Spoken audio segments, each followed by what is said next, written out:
जय माता दी। आप सभी भक्तों का आपके अपने YouTube चैनल श्री कृष्ण दीवानी में हार्दिक स्वागत है। आज आप सुन रहे हैं श्रीमद् देवी भागवत पुराण से चौथे नवरात्र की कथा। आज की कथा सुनने से पहले देवी का ध्यान करेंगे। ओम श्री जगदम्बिकाय नमः। ओम ऐं ह्रीं क्लीं चामुंडाय विच्चे। समस्त ऋषियों ने सूत जी से कहा कि हे महाभाग सूत जी, हम लोगों ने श्रीमद् देवी भागवत महात्म्य सुन लिया और अब इस पुराण के श्रवण की विधि सुनना चाहते हैं। यह सुनकर सूत जी बोले कि हे मुनियों, अब आप लोग इस पुराण के श्रवण का विधान सुने। इस विधान को सुनने से मनुष्यों की समस्त कामनाएं सिद्ध हो जाती हैं। पुराण श्रवण के इच्छुक विद्वान मनुष्य को चाहिए कि वह सर्वप्रथम ज्योतिषी को बुलाकर शुभ मुहूर्त निर्धारित कर ले। इसके लिए ज्येष्ठ मास से लेकर 6 महीने शुभ कारक होते हैं।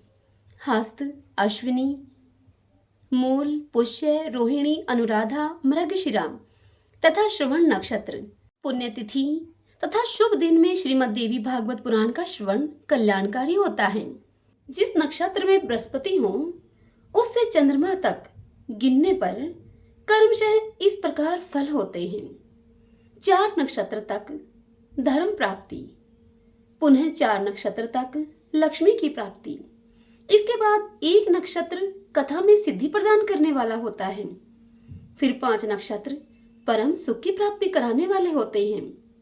बाद में 6 नक्षत्र पीड़ा करने वाले और इसके बाद 4 नक्षत्र राजभय उत्पन्न करने वाले होते हैं और तत्पश्चात 3 नक्षत्र ज्ञान प्राप्ति में सहायक होते हैं। पुराण श्रवण के आरंभ में शिवोक्त चक्र का शोधन कर लेना चाहिए। देवी की प्रसन्नता के लिए इसे चारों नवरात्रों में सुनना चाहिए अथवा तिथि, वार और नक्षत्र पर सम्यक विचार करके यह पुराण अन्य मासों में भी सुना जा सकता है। विवाह आदि में जिस प्रकार उत्साह पूर्वक तैयारी की जाती है, ठीक उसी प्रकार से नवविवाह यज्ञ के अवसर पर भी बुद्धिमान मनुष्यों को प्रयत्न पूर्वक सामग्री आदि की तैयारी कर लेनी चाहिए। पाखंड तथा लोभ से रहित चतुर, उदार एवं देवी भक्त सज्जनों को भी सहायक के रूप में लेना चाहिए। देश देश में भी यत्न पूर्वक यह संदेश भेजना चाहिए कि हे कथा अनुरागी सज्जनों, यहाँ श्रीमद् देवी भागवत की कथा होने जा रही है, आप अवश्य पधारें। चाहे सूर्य की उपासना करने वाले हों, चाहे गणेश जी की उपासना करने वाले हों, चाहे शिव की उपासना करने वाले हों अथवा चाहे विष्णु भगवान की उपासना करने वाले हों या फिर शक्ति के उपासक हों, सभी मनुष्य इस कथा श्रवण के अधिकारी हैं, क्योंकि सभी देवता शक्ति के साथ ही रहते हैं। इसीलिए श्रीमद् देवी भागवत की कथा रूपी सुधा के रसिक प्रेमी जनों को कथा श्रवण के लिए विशेष रूप से आना चाहिए। ब्राह्मण, क्षत्रिय, वैश्य और शूद्र, चारों वर्णों के स्त्री पुरुष एवं ब्रह्मचार्य, गृहस्थ, वानप्रस्थ, संन्यास, इन चारों आश्रमों में निरत मनुष्यों को चाहिए कि सकाम भाव से अथवा निष्काम भाव से अवश्य ही इस कथा सुधा का पान करना चाहिए। जिन लोगों को पूरे 9 दिन तक कथा सुनने का अवकाश न मिल सके, वे जब भी समय मिले तभी आ जाएं, क्योंकि यज्ञ में क्षण भर भी पहुंच जाना विशेष फलदायक होता है, विशेष पुण्यदायक होता है। बड़ी नम्रता के साथ मनुष्यों को निमंत्रण देना चाहिए और आए हुए श्रोताओं के उन सब के बैठने का भी समुचित प्रबंध करना चाहिए। विस्तृत भूमि में कथा प्रवचन का सुंदर स्थान बनाना चाहिए। उस स्थान की सफाई कराकर गोबर से उसे लिपवा देना चाहिए। केले के स्तंभ से सुशोभित और ध्वज पताकाओं से अलंकृत एक सुरमय मंडप का निर्माण करना चाहिए और उसके ऊपर सुंदर चांदनी लगा देनी चाहिए। कथावाचक का आसन दिव्य तथा सुखकर आस्तरण से युक्त होना चाहिए। उसे प्रयत्न पूर्वक पूर्वाभिमुख अथवा उत्तराभिमुख रखना चाहिए। कथा श्रवण के लिए आने वाले पुरुष तथा स्त्री श्रोताओं के लिए भी यथा योग्य पृथक पृथक आसनों की व्यवस्था करनी चाहिए। वक्तृत्व संपन्न, संयमी, शास्त्रज्ञ, देवी की आराधना में तत्पर, दयालु, लोभहीन, दक्ष तथा धैर्यशाली कथावाचक उत्तम माना गया है। इस प्रकार श्रोता भी ऐसा ही होना चाहिए, जो कि ब्राह्मण सेवी, देव भक्त, कथा रस का पान करने वाला, उदार, लोभ रहित, विनम्र एवं हिंसा आदि से रहित हो। पाखंडी, लोभी, क्षत्रिय स्वभाव, कामी, धर्म का दिखावा मात्र करने वाला, निष्ठुर तथा क्रोधी वक्ता देवी भागवत के नवहा यज्ञ में श्रेष्ठ नहीं माना जाता है।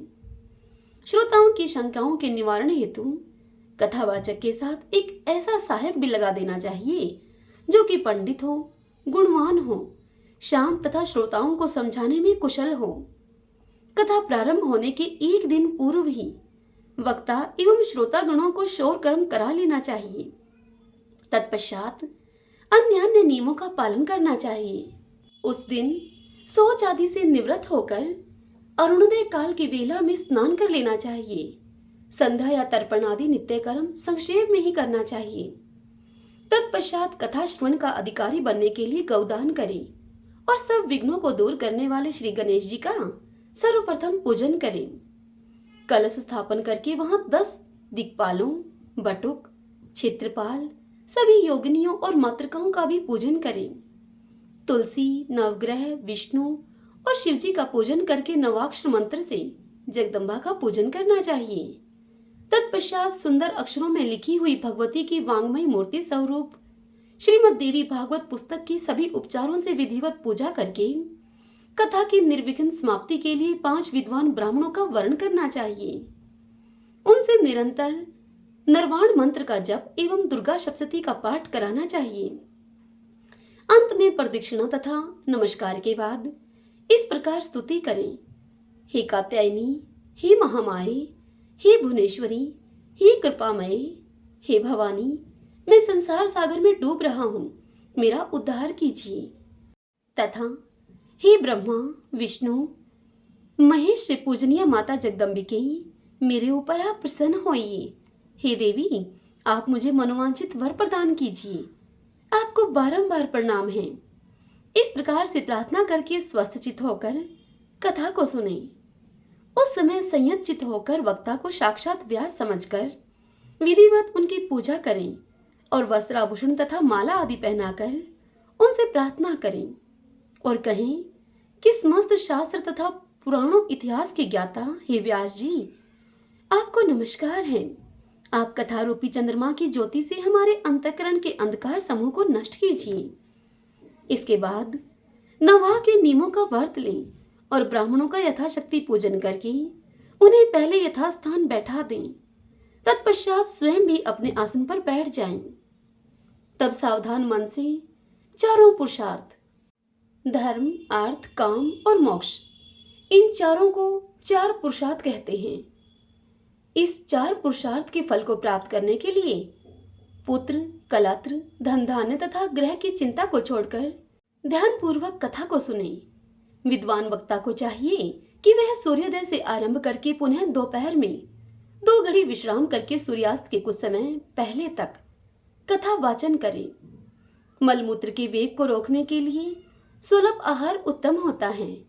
कथार्थी को दिन रात में केवल एक बार हविष्यान का भोजन करना ही ठीक है, अथवा वह फलाहार करे या फिर केवल दूध घी के आहार पर ही रहे। बुद्धिमान को चाहिए कि ऐसा आहार ग्रहण करे जिससे कि कथा में किसी प्रकार की बाधा न हो। हे द्विजगण, अब मैं कथा श्रवण में निष्ठा रखने वालों के नियम बतलाता हूँ आपसे। जो लोग ब्रह्मा, विष्णु और शिव में भेद दृष्टि रखते हैं, देवी की भक्ति से रहित हैं, वे जो पाखंडी, हिंसक तथा दुष्ट हैं और जो ब्राह्मणों से द्वेष रखने वाले तथा नास्तिक हैं, वे कथा श्रवण के योग्य नहीं हैं। जो परस्त्री, पराया धन, ब्राह्मण धन तथा देव संपत्ति के हरण में लुब्ध रहते हैं, अर्थात उस कार्य में लगे रहते हैं, उनका कथा श्रवण में अधिकार नहीं है।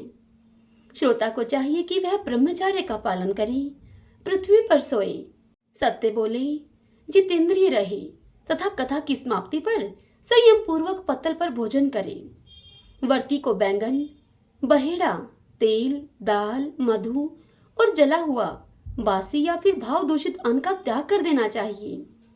कथा सुनने वाला वर्ती मांस, मसूर, रजस्वला स्त्री का देखा हुआ खाद्यान्न, लहसुन, मूली, हींग, प्याज, गाजर, कोहड़ा और कर्मी का साग न खाएं।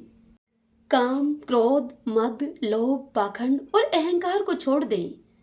विप्रद्रोही, पतित, संस्कारहीन, चांडाल, यवन, अंत्यज, रजस्वला स्त्री और वेदविहीन मनुष्यों से कथावर्ती को वार्तालाप नहीं करना चाहिए। श्रीमद् देवी भागवत के श्रोता को चाहिए कि वह वेद, गौ, गुरु, ब्राह्मण, स्त्री, राजा, महापुरुष, देवताओं और देव भक्तों की निंदा कभी न सुने। जो कथावर्ती हो उसे सर्वदा विनयशील, सरल चित्त, पवित्र, दयालु, कम बोलने वाला तथा उदार मन वाला होना चाहिए। श्वेत कुष्ठी, कुष्ठी, क्षय रोगी, अभागा, पापी, दरिद्र एवं संतानहीन मनुष्य इस कथा को भक्तिपूर्वक सुने। जो स्त्री वंध्या, काक वंध्या स्त्री उसे कहते हैं जिस स्त्री को एक बार संतान होकर बंद हो जाए, अभागिन अथवा मृत वत्सा हो और जिसका गर्भ बार बार गिर जाता हो। ऐसी सभी स्त्रियों को इस देवी भागवत कथा का श्रवण करना चाहिए। जो मनुष्य बिना परिश्रम के ही धर्म, अर्थ, काम और मोक्ष को प्राप्त करना चाहता है, वह मनुष्य यत्न पूर्वक इस देवी भागवत की कथा को अवश्य सुने, क्योंकि इस नवाह कथा के 9 दिन 9 यज्ञों के समान हैं। उनमें किया गया दान, हवन तथा जप अनंत फल देने वाला होता है। इस प्रकार नवाह व्रत करके उसका उद्यापन करना चाहिए। फल की कामना करने वाले पुरुष को महाअष्टमी व्रत के उद्यापन की भांति नवाह व्रत का भी उद्यापन करना चाहिए। निष्काम व्यक्ति कथा के श्रवण मात्र से पवित्र होकर मुक्ति पा जाते हैं, क्योंकि परा भगवती मनुष्यों को भोग और मोक्ष सभी कुछ देने वाली है। पुस्तक और कथावाचक दोनों की प्रतिदिन पूजा करनी चाहिए और वक्ता के द्वारा दिया हुआ प्रसाद, उस प्रसाद को भक्तिपूर्वक ग्रहण करना चाहिए। नवाह यज्ञ में जो श्रोता नित्य कुमारी कन्याओं, सुहागिन स्त्रियों तथा ब्राह्मण को भोजन कराता है तथा उनसे प्रार्थना करता है, उस मनुष्य की कार्य सिद्धि अवश्य हो जाती है। इसमें तनिक भी संदेह नहीं है। सभी त्रुटियों की शांति के निमित्त कथा समाप्ति के दिन गायत्री शेषनाम अथवा विष्णु शेषनाम का पाठ करना चाहिए, जिनके स्मरण या नाम कीर्तन से तप, यज्ञ, क्रिया आदि में न्यूनता समाप्त हो जाती है। उन विष्णु भगवान का नाम कीर्तन करना चाहिए। कथा समाप्ति के दिन दुर्गा सप्तशती के मंत्रों से अथवा देवी महात्म्य के मूल पाठ से या निर्वाण मंत्र से होम करना चाहिए। निर्वाण मंत्र है ओम ऐं ह्रीं क्लीं चामुंडाय विच्चे। यह देवी भागवत का माता का निर्वाण मंत्र है। अथवा घृत सहित पायस के द्वारा गायत्री मंत्र का उच्चारण करके हवन करें, क्योंकि यह श्रीमद् देवी भागवत महापुराण गायत्री में कहा गया है। कथावाचक को वस्त्र, भूषण, धन आदि के द्वारा संतुष्ट करें, क्योंकि कथावाचक के प्रसन्न होने पर सभी देवता उस पर प्रसन्न हो जाते हैं। श्रद्धा पूर्वक ब्राह्मणों को भोजन कराएं और नानाविध दक्षिणाओं से उन्हें संतुष्ट करें, क्योंकि वे विप्र पृथ्वी पर देवता के स्वरूप हैं। उनके संतुष्ट होने पर वांछित फल प्राप्त होता है। सुहागिन स्त्रियों तथा कुमारी कन्याओं को साक्षात देवी समझकर उन्हें भोजन कराएं और दक्षिणा आदि देकर अपने मनोरथ की सिद्धि के लिए उनसे प्रार्थना करें। स्वर्ण, दूध देने वाली गौ, हाथी, घोड़े और भूमि का दान करना चाहिए, क्योंकि उसका अक्षय फल होता है। सुंदर अक्षरों में लिखी गई देवी भागवत की पुस्तक को रेशमी वस्त्र में लपेटकर उसे स्वर्ण के निर्मित सिंहासन पर रखकर अष्टमी या नवमी तिथि को विधि पूर्वक कथावाचक को दान करना चाहिए। ऐसा करने से वह मनुष्य इस संसार में सभी सुखों को भोगकर अंत में दुर्लभ मोक्ष को प्राप्त करता है। पुराण को जानने वाला वक्ता चाहे दरिद्र हो या फिर दुर्बल हो, बालक हो या फिर युवक हो या फिर वृद्ध हो, वह सर्वदा वंदनीय, पूज्य एवं मान्य होता है।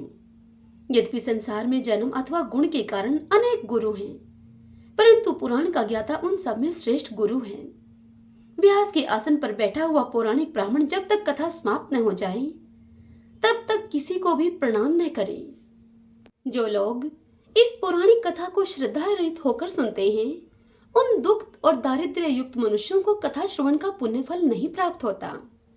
जो लोग तांबूल, पुष्प आदि उपचारों से पुराण का पूजन किए बिना ही देवी की कथा को सुनते हैं, वे दरिद्र होते हैं और जो लोग कथा के बीच में ही उसे छोड़कर अन्यत्र कहीं चले जाते हैं, कुछ ही समय के बाद उनकी संपदाएं और स्त्री आदि नष्ट हो जाती हैं। जो अभिमानवश व्यास से ऊंचे स्थान पर बैठकर कथा को सुनते हैं, वे नरक यातना भोगकर इस लोक में कोई की योनि को पाते हैं। जो बहुमूल्य आसन पर अथवा वीरासन से बैठकर दिव्य कथा का श्रवण करते हैं, वे अर्जुन वृक्ष होते हैं। कथा होते समय जो लोग व्यर्थ तर्क वितर्क की बातें करते हैं, वे इस लोक में पहले गर्दभ योनि यानी कि गधे की योनि में और फिर गिरगिट की योनि में जन्म पाते हैं।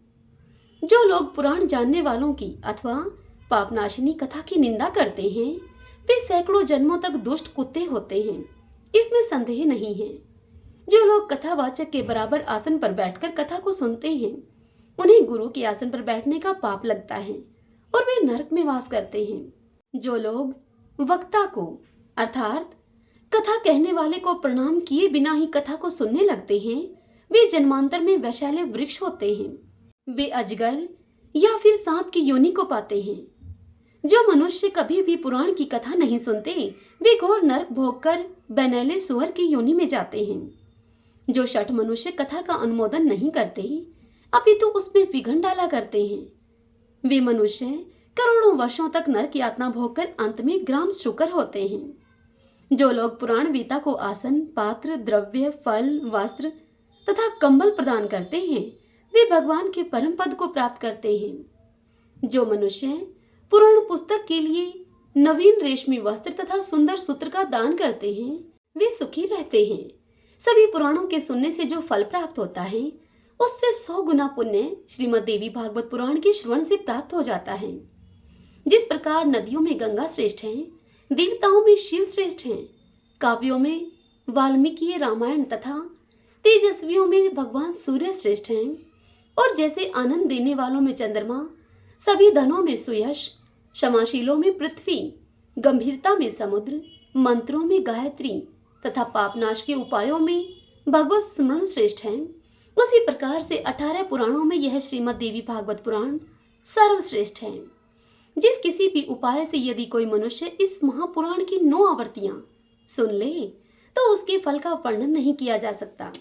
वह तो जीवन मुक्त ही हो जाता है। किसी स्त्रु राजा से भय होने पर, महामारी के समय अथवा अकाल पड़ने पर तथा राष्ट्र भंग के अवसर पर उसकी शांति के लिए यह पुराण सुनना चाहिए। हे विप्रो, भूत प्रेत आदि के शमन के लिए, शत्रु से राज्य प्राप्त करने के लिए और पुत्र प्राप्ति के लिए श्रीमद् देवी भागवत का श्रवण करना चाहिए। जो देवी भागवत के आधे श्लोक या चौथाई श्लोक को भी प्रतिदिन सुनता या फिर पढ़ता है, वह परम गति को प्राप्त होता है। स्वयं भगवती जगदम्बा ने इस पुराण को सर्वप्रथम केवल आधे श्लोक में ही प्रकाशित किया है। वही बाद में शिष्य पर शिष्यों के द्वारा देवी भागवत के रूप में विस्तृत कर दिया गया।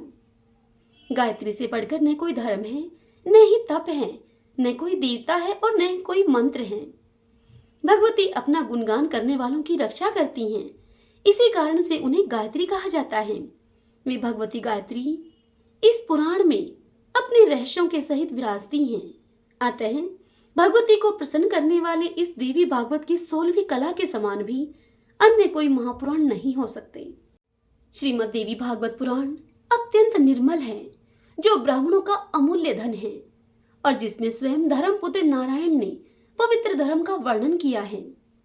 इसमें श्री गायत्री देवी का रहस्य एवं मणिद्वीप का सम्यक वर्णन किया गया है। साथ ही इसमें हिमालय के प्रति स्वयं भगवती के द्वारा कही गई देवी गीता विद्यमान है। इस कारण हे विप्रो, इस महापुराण के सदृश दूसरा कोई उत्तम पुराण लोक में है ही नहीं। अतः आप लोग सदा इस श्रीमद् देवी भागवत का भली भांति सेवन करें, जिनके संपूर्ण प्रभाव को ब्रह्मा, विष्णु, शिव तथा भगवान शेष भी भली भांति नहीं जान सकते हैं, जबकि वे उन्हीं के अंशज भी हैं। तब दूसरे देवता उन्हें कैसे जान सकेंगे? उन भगवती जगदम्बिका को मेरा निरंतर प्रणाम है, जिनके चरण कमलों की धूलि पाकर ब्रह्मा समस्त संसार की रचना करते हैं, भगवान विष्णु निरंतर पालन करते हैं और रुद्र संहार करते हैं। दूसरे किसी उपाय से वे अपना अपना कार्य करने में समर्थ नहीं हो सकते। ऐसी उन भगवती जगदम्बिका को मेरा सत सत प्रणाम है। अमृत सागर के तट पर कल्प वृक्ष की वाटिका से सुशोभित मणिद्वीप में स्थित बहुवर्ण चित्रित चिंतामणिमय भवन में तथा परम शिव के हृदय में विराजमान रहने वाली और मंद मंद मुस्कान युक्त मुखमंडल वाली जगदम्बा, उन जगदम्बा का ध्यान करके मनुष्य सांसारिक सुखों का उपभोग करता है और अंत में निश्चय ही वह मोक्ष को प्राप्त करता है। इस प्रकार ब्रह्मा, विष्णु, शिव, इंद्र आदि देवताओं तथा समस्त महर्षियों के द्वारा पूजित मणिद्वीप निवासिनी वे भगवती संसार का कल्याण करती रहीं। ओम नमः चंडिकाय। भगतजनों, आशा करती हूँ आज की यह कथा आपको पसंद आई होगी। आज की कथा में श्रीमद् देवी भागवत पुराण को सुनने के नियम बताए गए हैं। यदि यह अध्याय आपको भली भांति समझ आया है तो इस वीडियो को लाइक करें और कमेंट बॉक्स में आप सबको पता ही है जय माता दी लिखना है। जय माता दी।